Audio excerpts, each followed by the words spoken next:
Hello and welcome friends. आज की ये जो वीडियो है वो है CSV फाइल को लेकर के। ठीक है, हमारे पास एक सवाल है और सवाल क्या है आपको दिखाता हूँ। सबसे पहले तो यहाँ पर मैं अपना व्हाइट बोर्ड ओपन कर लेता हूँ। इसी पर मैं आपको वो चीज़ दिखाऊंगा जो हमें बनाना है with the help of Python coding. तो पाइथन कोडिंग की मदद से बनाना है। तो पाइथन में एक लाइब्रेरी होती है। कौन सी लाइब्रेरी होती है? पांडास लाइब्रेरी, जिसका यूज करके आप CSV फाइल को फैच करा सकते हैं। लेकिन यहां पर दिक्कत यह है कि हमें CSV फाइल डायरेक्टली पाइथन में बनानी ही है। बनेगी कैसे? आइए देखते हैं। सबसे पहले तो CSV फाइल देख लेते हैं जो हमें बनानी है। ठीक है, ये देखिए जरा, ये वो CSV फाइल है जो हमें बनानी है। इसे देख सकते हैं यहाँ पर स्टूडेंट नेम में क्या आया हुआ है और रोल नंबर उसके पहले है। सबसे पहले तो रोल नंबर ही दिया गया है, देख सकते हैं यहाँ पे। ठीक है, और फिर स्टूडेंट नेम है और देन जो है आप देख ही सकते हैं एक एक चीज। ठीक है, क्लास है, फिर सेक्शन है, फिर मार्क्स इन परसेंटेज है। तो ये सारी चीजें आनी चाहिए। तो ये CSV फाइल हमें कहाँ बनानी है? पाइथन पे बनानी है। चलिए VS कोड को ओपन करते हैं। VS कोड पर ही हम कोडिंग करने वाले हैं। आप चाहे तो ट्रेडिशनल IDLE का भी यूज कर सकते हैं। ठीक है, क्या ट्रेडिशनल IDLE का यूज कर लिया जाए? चलिए ट्रेडिशनल IDLE ही इस बार यूज कर लेते हैं। आपको भी कम से कम कॉन्फिडेंस तो बनेगा कि ये इस पे भी बन सकता है। नहीं तो आपको ये लगेगा कि ये केवल और केवल VS कोड पे ही बन सकता है। तो ऐसा नहीं है, इसको आप कहीं भी बना सकते हैं, कोई दिक्कत नहीं है। ठीक है, सबसे पहले क्या करना है, यहाँ पर न्यू फाइल ले लेनी है। ठीक है, और जैसे ही हम न्यू फाइल लेंगे ना, तो यहाँ पर अब कोडिंग स्टार्ट करनी है। तो सबसे पहले हमें क्या करना पड़ेगा, CSV फाइल नई अगर बनानी है, भाई फेच करवाना होता तो इंपोर्ट पांडास हम लिख देते, लेकिन यहाँ फेच तो करवाना नहीं है, नया CSV फाइल हमें बनाना ही है सीधा। तो क्या करेंगे, यहाँ पर नया CSV फाइल बनाने के लिए यहाँ लिखेंगे इंपोर्ट, स्मॉल में लिखिएगा इंपोर्ट CSV, ये लिख करके एंटर कर दीजिएगा और एक डाटा नाम से बना लीजिएगा। इज इक्वल टू का निशान लगाइएगा और यहाँ पर स्क्वायर ब्रैकेट को ओपन कर लीजिएगा। नीचे आइएगा, अब यहाँ पर एक एक चीज को लिखना है। स्क्वायर ब्रैकेट फिर से बनाइए और डबल डॉट कॉमा में लिख दीजिए रोल नंबर। पहले हमें यही चाहिए रोल नंबर, तो ये लिख दिया हमने रोल नंबर। ठीक है, अब जैसे ही रोल नंबर लिखेंगे तो रोल नंबर लिख के डबल कोट्स को क्लोज कर दीजिए, फिर कॉमा लगा दीजिए। कॉमा लगा करके अब देना है स्टूडेंट नेम, तो यहाँ पे लिख दीजिए STUDENT स्टूडेंट और आगे लिख दीजिए नेम, तो ये हो जाएगा स्टूडेंट नेम। तो यहाँ स्टूडेंट का नाम आएगा। ठीक है, फिर यहाँ पर क्या करना है, कॉमा देके क्लास देना है, तो स्टूडेंट का क्लास यहाँ पर आएगा। ये मैं खाली हेडिंग्स ही बना रहा हूँ, देखिएगा। ठीक है, और ये खास है क्लास 12th के लिए। ठीक है, क्योंकि इससे क्वेश्चन आएगा और अगर ये प्रॉपरली तैयार है तो आप आसानी से कर ले जाएंगे, और अगर नहीं तैयार है तो बैठ के मुंह देखना पड़ेगा ना एग्जाम में। इससे अच्छा तैयार कर लीजिए। तो ये हो जाएगा सेक्शन, और सेक्शन करने के बाद लास्ट में कुछ और भी देना है कि नहीं ये देख लीजिएगा। जैसे एक देना है और हमें मार्क्स इन परसेंटेज, तो ये मार्क्स इन यहाँ पे कर देते हैं परसेंट, ऐसे जैसे बना हुआ है। और फिर इस स्क्वायर ब्रैकेट को आपको कर देना है क्लोज, और स्क्वायर ब्रैकेट को जैसे ही क्लोज करेंगे ना, ये ध्यान दीजिएगा, ये जो परसेंट लिखिएगा इसको हम एक काम करते हैं, ये ब्रैकेट में कर लेते हैं, कोई दिक्कत नहीं है, इससे कोई फर्क थोड़ी ना पड़ता है, लेकिन हम ब्रैकेट में कर लेते हैं। तो ये ब्रैकेट में कर दिया है। अब नीचे लगा दीजिएगा एक कॉमा। कॉमा लगाने के बाद अब एक एक करके जो स्टूडेंट की पूरी डिटेल है वो आएगी। तो स्टूडेंट का पहला रोल नंबर 1 हो जाएगा, और यहाँ पे सिंगल डॉट कॉमा या डबल डॉट कॉमा दोनों आप यूज कर सकते हैं। तो पहला नाम है राहुल सिंह, तो जो नाम है वो लिख दीजिए यहाँ पे राहुल, और यहाँ पे सिंह कर देते हैं। ठीक है, तो ये हो गया राहुल सिंह, फिर कॉमा लगा दीजिए। दूसरे में क्लास देना है इनका, तो यहाँ पर आप देख सकते हैं ये जो मैंने बनाया है इसमें क्लास जो है 10th है, सेक्शन ए है। ठीक है, तो क्लास 10 कर देते हैं, और 10 तो ऐसे ही लिखना पड़ेगा आपको। इसमें ना तो सिंगल डॉट कॉमा चलेगा ना तो डबल डॉट कॉमा, क्योंकि ये तो इंटीजर है। ठीक है, और क्लास 10th और सेक्शन ए है, तो यहाँ पर सिंगल डॉट कॉमा में ए जरूर लिख दीजिएगा। आप डबल डॉट कॉमा का भी यूज चाहे तो कर सकते हैं, नो प्रॉब्लम। ठीक है, इसके बाद क्या करना है, इसके बाद मार्क्स इन परसेंटेज है, तो वो देखना पड़ेगा कि कितना दिया है। तो यहाँ पे 88.5 है, तो हम भी क्या करेंगे 88.5 लिख देंगे।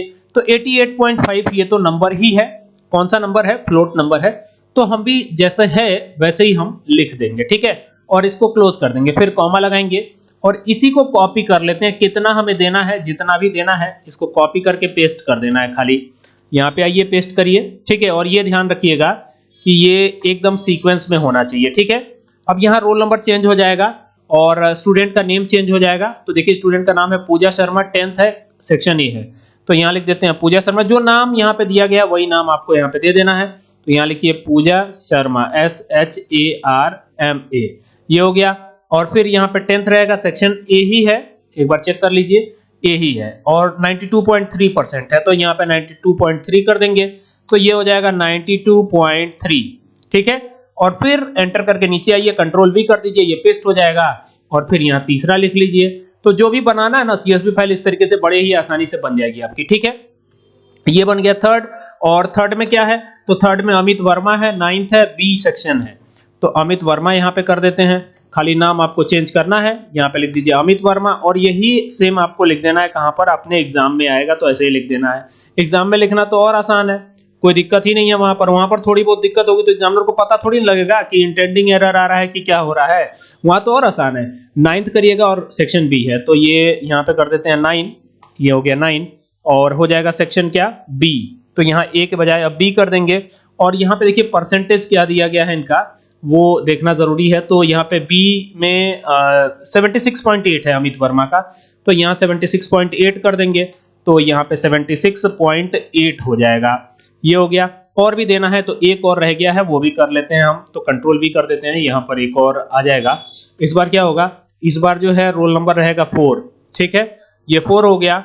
और 4 करने के बाद यहाँ पर क्या करना है, ये चीज जरा ध्यान दीजिएगा, ठीक है, ये इसको हटा दीजिए और यहाँ पर जो नेहा यादव नाम है तो यहाँ पे NEHA नेहा और यादव YADA भी, ये हो गया नेहा यादव।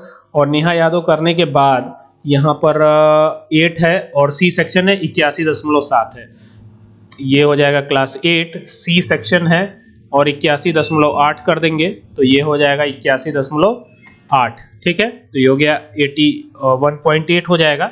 तो ये हो गया। इतना कर लेने के बाद क्या करना है आपको, जैसे ये देंगे तो फिर आपको देना है, अब इसको जो है यहाँ पर हम एक फंक्शन यूज करेंगे विथ ओपन, ठीक है।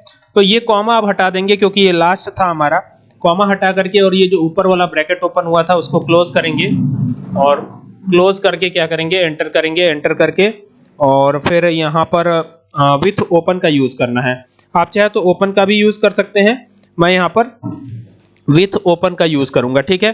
तो यहाँ लिखूंगा विथ ओपन, ठीक है, ये हो गया विथ ओपन। अब विथ ओपन इसलिए लगाते हैं क्योंकि हमें क्लोज करने की जरूरत नहीं पड़ती अगर विथ ओपन लगाते हैं तो, ठीक है। और ब्रैकेट को ओपन कर लेंगे और इसको एक नाम दे देंगे। क्या नाम देंगे, जैसे मैं अपना ही नाम दे देता हूं SURAJ suraj.csv, ठीक है, कोई भी नाम दिया जा सकता है, ठीक है।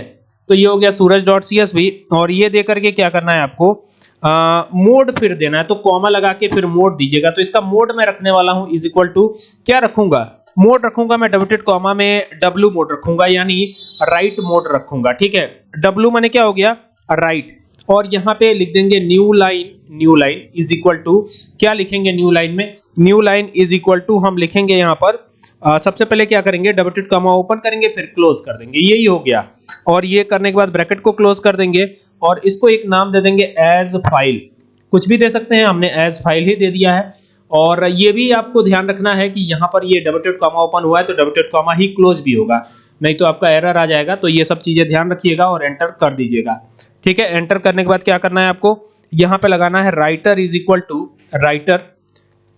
टू अब यहाँ पे लिखिएगा csv.writer, csv में राइट करना है तो csv.writer, ठीक है। और ये लिख करके और यहाँ पे दे दीजिएगा फाइल, FILE, फाइल ही दिया था हमने ऊपर, ये देखिए इसका नाम क्या दिया है, फाइल ही तो दिया है, तो फाइल ही हमें दे देना है। तो ये फाइल दे दिया और अब एंटर करके नीचे आइए और नीचे आने के बाद यहाँ पर क्या करना है आपको, writer WRITER writer dot write rows करिएगा, राइट ROWS, ठीक है, राइट रोज। और ब्रैकेट को ओपन करिएगा और चूंकि ऊपर हमने डाटा नाम दिया है, जो भी नाम आप देंगे उसी नाम से इसे एक्सेस भी करेंगे, ठीक है। और अब हम प्रिंट करवा लेते हैं, यहाँ पे लिखेंगे प्रिंट और प्रिंट जाएगा कहाँ, इसकी इंटेंडिंग यहाँ आएगी, ठीक है। यहाँ लिखिए प्रिंट, यहाँ लिख दीजिएगा CSV फाइल क्रिएटेड, बस इतना ही लिख दीजिएगा। इससे ये पता चलेगा ना, ये CSV फाइल क्रिएटेड लिखा हुआ आएगा तो इससे ये पता चलेगा कि CSV फाइल हमारी बन गई है। इस फाइल पे जाएंगे और इसको सेव करेंगे, तो फाइल पे चलते हैं, सेव करते हैं, इसको सेव हम डेस्कटॉप पे करेंगे, ठीक है ना। तो इसको डेस्कटॉप पे सेव करते हैं, तो यहाँ पर क्लिक करते हैं और यहाँ पे डेस्कटॉप पे जाते हैं और डेस्कटॉप पे जा करके इसका एक नाम दे देते हैं। क्या नाम देंगे हम, यहाँ पे SSS दे देते हैं और CSV नहीं, पाइथन देंगे, py लगाएंगे और इसको एंटर कर देंगे तो ये सेव हो जाएगा। और अब यहाँ से इसको चला देंगे, ठीक है, तो यहाँ पर एक, अच्छा यहाँ पे देखिए 2 बार कॉमा आ गया है, 2 बार कॉमा नहीं होगा, एक ही बार होगा। अब देखिए, अब इसको चलाते हैं यहाँ से, तो ये रन कराया और रन कराएंगे तो देखिए ये आ गया है CSV फाइल क्रिएटेड, यानी CSV फाइल हमारी बन गई। अब बनी तो कहाँ गई होगी, तो डेस्कटॉप पे ही गई होगी। तो देखिए ये suraj.csv नाम से आ गई है फाइल। इस पे डबल क्लिक करते हैं, देखते हैं क्या होता है। डबल क्लिक किया तो ये ओपन हुआ, और ओपन हुआ तो आप देख सकते हैं ये किस तरीके से ओपन हो रहा है, देख रहे हैं। ये तो एक्सेल में मैंने ओपन किया ना, ये तो एक्सेल में ओपन किया, ये बिल्कुल ऐसा ही है। देखिए यहां पर जो दिया गया है इससे मैच करता हुआ फाइल है, बिल्कुल वही फाइल बनी है जो हमने यहाँ पे बनाई थी। और ये CSV यानी कि CSV फाइल पाइथन में बनाई गई है ये, ठीक है। इसको आप नोटपैड पे ओपन करेंगे ना, जैसे ये तो हमने इस पे ओपन कर दिया, एक्सेल पे ओपन कर दिया, ठीक है। इसी को अगर आप नोटपैड पे ओपन करेंगे राइट क्लिक करके, देखिए तो ये जो है ना कॉमा से सेपरेट होती हुई नजर आएगी आपको। तो ये देखिए नोटपैड पे ओपन किया है, अब ये कॉमा से सेपरेट होती हुई नजर आ रही होगी आपको, ठीक है। यही है आपकी CSV फाइल, और इसी तरीके से बनती है CSV फाइल। उम्मीद करता हूं पूरी बात समझ में आई होगी, ठीक है। चलिए मिलते हैं नेक्स्ट वीडियो में। Thank you for watching this video.